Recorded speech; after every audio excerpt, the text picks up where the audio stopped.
ប្រពន្ធកុំសត់បងអើយឲ្យបងសូមទោសផងអូនចាក់ចោលស្រីស្មួនជ្រើស្រើសអ្នកថ្មីមើលលាមួថាបកាបន្លាថាស្បៃមើលឃើញថាក្រឡៃថាថ្លៃជាងពេកเอาប្រពន្ធកុំសត់បងអើយមិនសមនឹងអូនអត់ទោសឲ្យឡើយសូមដាក់ទោសបងចុះ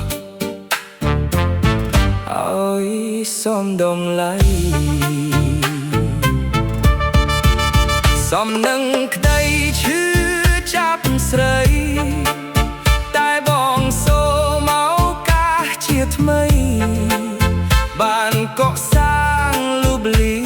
ងកុំហូបផងថ្លៃ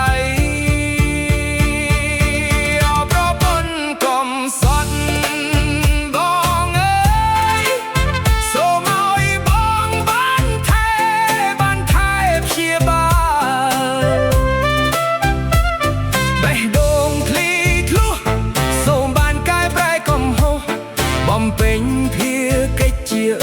ពុកផងថ្លៃเอาប្រពន្ធកុំសត់បងអើយតើបងមកយឺតពេលពេកទេស្រីបើសិនជាអូនមិនអភ័យវាជានិស្ស័យកុំស្នេហ៍បងហើយបងមិនបាន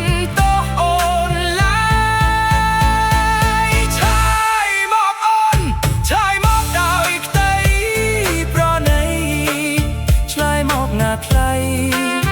កុំអោយទៅនៅសង្ស័យក្នុងទ្រូងរីងរៃចំបែ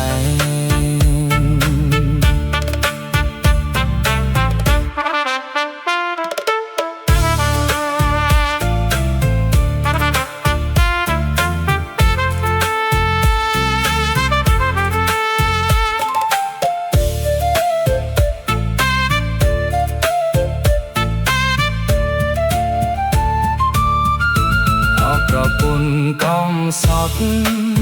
បងអើយតើបងមកយឺតពេលពេកទេស្រី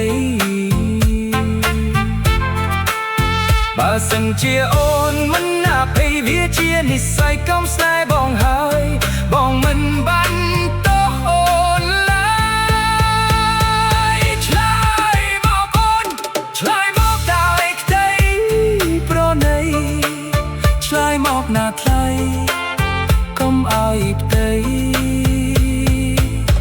នៅសង្ស័យក្នុងទ្រូងរីងរៃ